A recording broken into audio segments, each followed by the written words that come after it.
আপনারা জানেন যে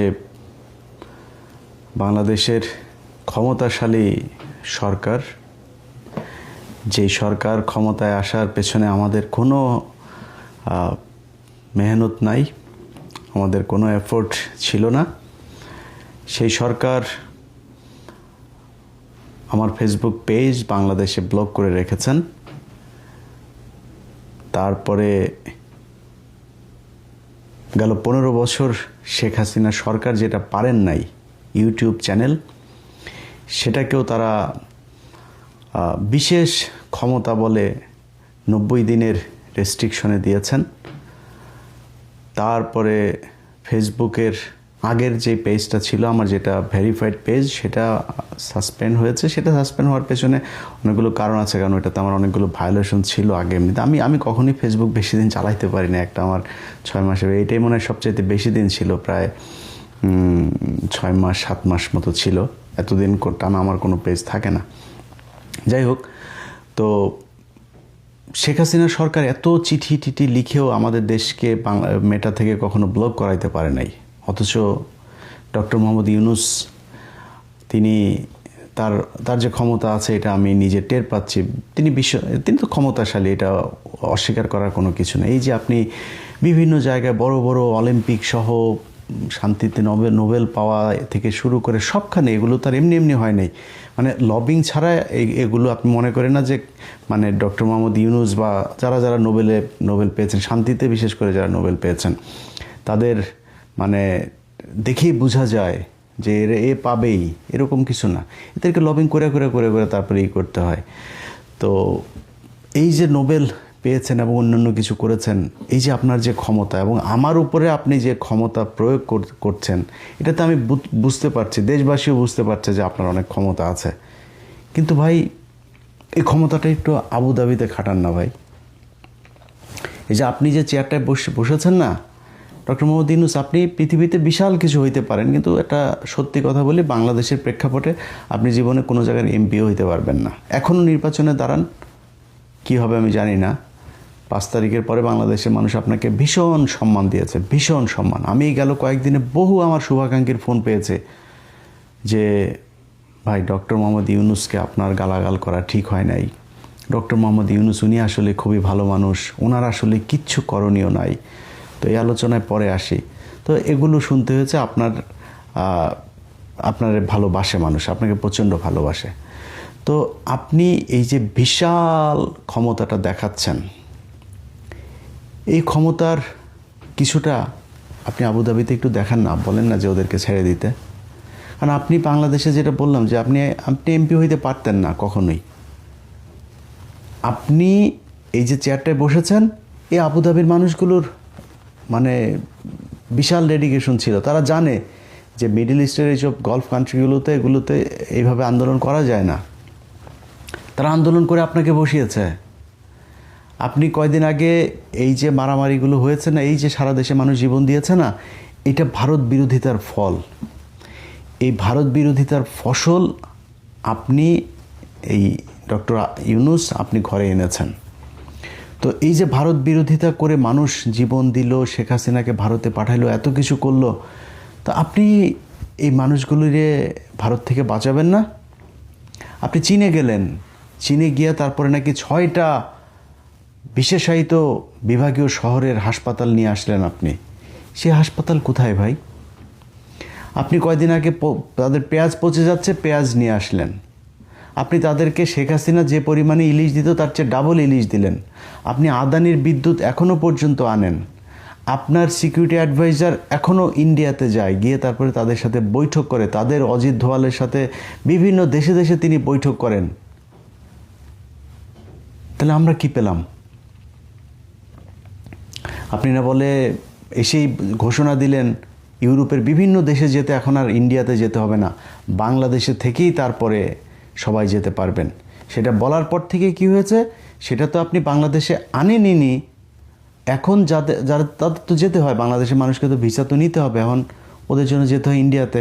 গেলে একজনকে 5 দিন বসায় রাখে, একজনকে 10 দিন বসায় রাখে। বসে থাকলে তো তার লাভ, ওইখানে আপনি বসে বসে খাচ্ছেন, ডলার ভাঙছেন, আর মাঝে মধ্যে আবার চলে যান, আবার এত তারিখে আসবেন।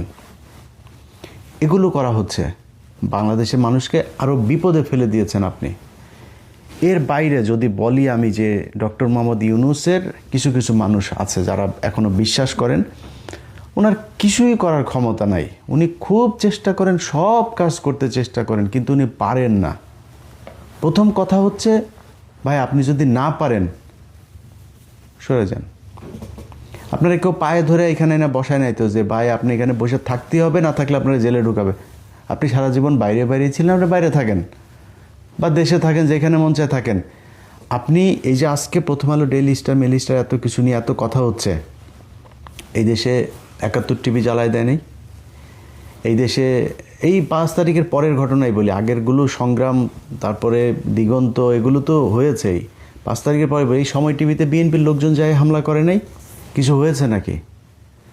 সংবাদ মাধ্যম নাকি বাংলাদেশে এই প্রথম আলো আর ডেইলি স্টার। এখন কেন এত আলোচনা হচ্ছে? কারণ এখন তো বিপ্লব নাই। আপনি যে বিপ্লবের সময়টাকে আপনি ধ্বংস করে দিয়া তারপরে এখন যদি বলেন যে হ্যাঁ এগুলো করতে হবে, এটা তো সম্ভব না, যে কারণে এটা করা যাচ্ছে না। তো আপনি যেই সময়টাতে এসে বসলেন ওই সময়ের পরপর যে কাজগুলো করা লাগতো সেই কাজগুলোর কোনোটাই করেন নাই আপনারা। একজন পরিবেশ উপদেষ্টা সারা জীবন সে এই পরিবেশ নিয়ে ধান্দাবাজি করে এসেছে, এনজিওর মাধ্যমে ওই একটা কোম্পানিতে যে হ্যাঁ আপনার তো এই যে পরিবেশের এটা নাই, হ্যাঁ দাও কিছু টাকা দাও, ব্যাস টাকা খায়। এই যে গার্মেন্টস শ্রমিক ইউনিয়নের এই যে নেতা দেখেন, নেত্রী দেখেন না, সবই ধান্দাবাজি, অমুক এটা দাও ওইটা দাও, ট্রেড ইউনিয়নের নামে টাকা পয়সা দেয়, চুপ। এনজিও এই শ্রমিক ইউনিয়ন টিউনিয়ন যা আছে সব হলো ধান্দাবাজ, এই ধান্দাবাজি করেই চলে। তার মধ্যে রেজওয়ানা এটা সে 2008-9 সালের দিকে তার ধান্দাবাজির খবর অনেক ফ্যাক্টরি, অনেক কোম্পানির প্রতিষ্ঠানের মালিকদের কাছে শুনেছি। ধান্দাবাজি করে চলাই হচ্ছে তাদের কাজ। তার কাছে গিয়েছে একজন বাংলা এডিশনের কথা বলতে, বলছে না এর কথা শোনাই যাবে, আমার কথা বলেছে, ওর কথা আমি শুনবই না, ও আমাকে খুব বাজে ভাষায় কথা বলেছে। আপনি চোর, আপনার যেটা বলা হয়েছে সেটা তো গালি, আপনি চোর, আপনি অরিজিনালি চোর, আপনি এটা গালি না, অরিজিনালি চোর। গালির চাইতে আপনার চোর শোনাটা কি, মানে আপনি যে চোর এটা নিজের ভাবতে কি খুব বেশি প্রাউড ফিল হয় নাকি? চোর, আপনার ঘরে পয়সা যায় যেটা চোর, আপনার পেটের মধ্যে চুরির পয়সা, আপনি নিজেরা তো সম্মানিত মনে করেন কেন? 2 দিন হয়তো খুব মনে হইতেছে যেন সম্মানিত, বিশাল আকারে পাওয়ারফুল, পাশার নিচে চেয়ার একটা পেয়ে তারপর মনে করছেন সারা দেশ কিনে ফেলেছেন। ডক্টর মোহাম্মদ ইউনূস বাংলাদেশে সারা জীবন প্রধান উপদেষ্টা হয়ে থাকবে না। অতএব কথাবার্তা খুব, কাজকর্ম খুব হিসাব করে বলতে হবে, কে কোন সচিবের আর কোন চেয়ারে বসে কি করছে এগুলো আমাদের মনে থাকবে। বাংলা এডিশন বন্ধ করে দিয়া, আমাদের ফেসবুক, ইউটিউব সব বন্ধ করে দিয়া কয়টা নেবেন? 1 মিলিয়ন 2 মিলিয়ন আপনি কয়টা নেবেন? রাতারাতি তৈরি হবে, চলে আসবে, আল্লাহ ব্যবস্থা করে দিবে। এভাবে আটকানো যাবে না। শেখ হাসিনা আমাদেরকে পাঠায় নেই, আটকাইতে পারেনি, আপনারা আটকায় দিবেন? কিছু বললেই বিএনপি কিছু করতে দেয় না, আর ওয়াকার কিছু করতে দেয় না। প্রথম হইল কি 2025 সালের জুন মাসে আমাদের সাথে বৈঠক করলো তিনার নিরাপত্তা উপদেষ্টা খলিল সাহেব। আচ্ছা, ডক্টর মোহাম্মদ ইউনূসের মেসেজে উনি যেটা বলবে সেটাই হচ্ছে ওনার মেসেজ। তো মেসেজে কি, আগস্টের 5 তারিখ থেকে ওয়াকার, 15 তারিখের মধ্যে ওয়াকারকে ফেলাই দিব, এই জেনারেলকে ফেলাই দিব, আপনাদেরকে এইভাবে করতে হবে, ওরা এই জায়গায় আমাদেরকে এই বাধা দিচ্ছে। আমরা তো ভাই বুক ভরে গেছে যে দেশপ্রেমের জন্য জীবন দিয়ে দিব ভাই। ওয়াকার যেহেতু এটা চায় না, আর আমাদের ইউনূস সরকার এটা চায়, ইউনূসের জন্য জীবন দিয়ে দিব ভাই। আজকের এই ভিডিও যখন আপনি দেখছেন তার আগ পর্যন্ত এই 1.5 বছরে আমার চ্যানেলে আমি অন্তত 10টা ভিডিওতে এই ডক্টর মোহাম্মদ ইউনূসের প্রশংসা করেছি।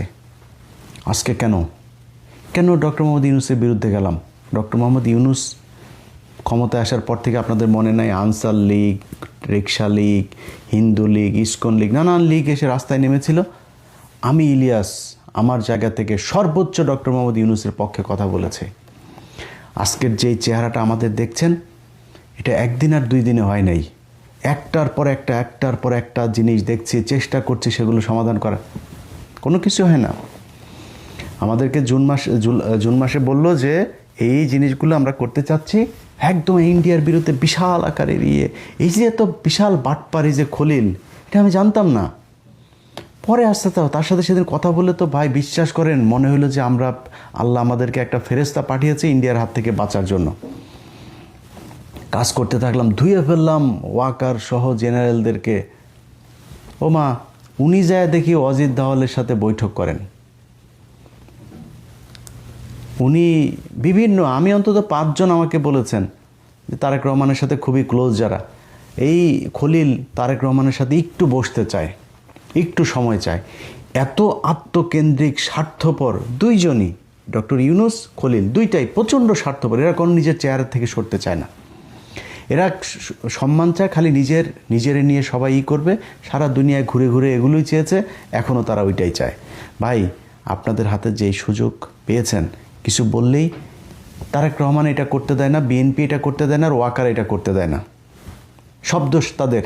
আরে তারেক রহমান লন্ডনে বসে থেকে যে পরিমাণে বিএনপির লোককে চাঁদাবাজির অভিযোগে বহিষ্কার করেছে, আপনি দেশে থেকে কি করেছেন? দেশে থেকে এখন পর্যন্ত আপনি বিএনপির একটা লোককে জেলে নিতে পেরেছেন? কিংবা যারা যেই চাঁদাবাজি করুক, কোনো চাঁদাবাজকে আপনি জেলে নিতে পেরেছেন? আপনি ইচ্ছা করে এই বিশৃঙ্খলা তৈরি করেছেন যাতে বিএনপির জনপ্রিয়তা নষ্ট হয়। জনপ্রিয়তা নষ্ট হলে আপনার দিকে ঝুঁকবে মানুষ। আপনি একটা বিশাল কিছু, আপনার কিছু সাঙ্গপাঙ্গ নিয়ে, এই যে খোদাবক্স সুদাবক্স কয়েকটা সাঙ্গপাঙ্গ চোর বাটপার নিয়ে আপনি একটা মানে এনজিওগ্রাম সরকার বানিয়ে বসে আছেন। এটা দিয়ে আপনি দেশ চালাচ্ছেন। কিছু বললে আমার ক্ষমতা নেই, আরে বাবারে কি কান্নাকাটি। আরে ভাই, হাদি মারা গিয়েছে, আপনি জানাজার ওইখানে গিয়েছেন, জানাজার ওইখানে গিয়ে আপনি শেক্সপিয়ারের কবিতা পড়েন, আকাশে বাতাসে কি মানে কি কি কি মানে শুনলে চোখ দিয়ে পানি চলে আসে। হাদি, তোমাকে আমরা বিদায় জানাতে আসিনি, হাদি তুমি আছো আমার বুকের ভেতরে।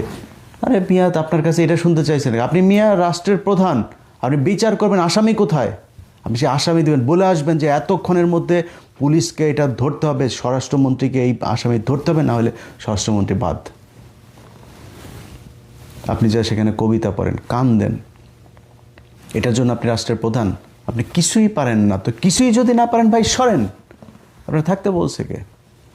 আপনি এখানে থাইকে এই যে বিপ্লবটা যে ধ্বংস করে দিলেন, এখন কালকে বিএনপি ধরেন ক্ষমতায় আসবে, কালকে বিএনপি ক্ষমতায় এসে কী পাবে? একটা দেশের মধ্যে চোর বাটপার সব এগুলি দেয়া দেশ ভরা। তো কী করবে বিএনপি? 2 বছর পরে তারা কান্নাকাটি শুরু করবে যে দেশ তো চালাইতে পারছে না।